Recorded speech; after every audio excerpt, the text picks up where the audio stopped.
that through death he might destroy him who had the power of death. Hebrews 2:14. If you're a saint, death has lost the thing that made it unthinkable, that is, judgment for sin and suffering for eternity in hell. Satan used that fear your whole life, up until the moment Christ made you free from the law of sin and death. Romans 8:2. Now you rest in the confidence that Christ's sacrifice has exempted you from that inevitable fate.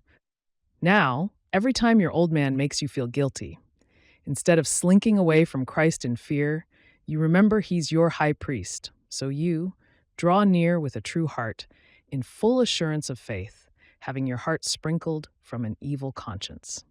Hebrews 10:22. You can now welcome death with intense delight because it can't deprive you of peace and joy and love. On the contrary, you'll be free from your flesh dragging you down every moment.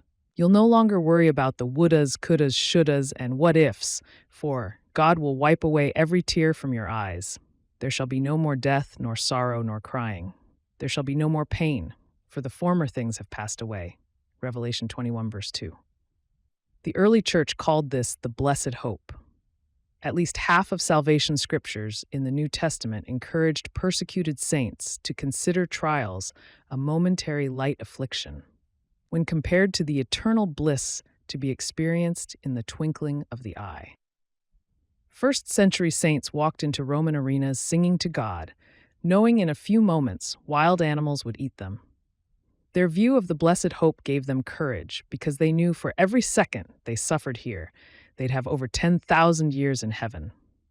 In a moment, in the twinkling of an eye, we shall be changed. For this corruptible must put on incorruption, and this mortal must put on immortality. Death is swallowed up in victory. 1 Corinthians 15:52-54.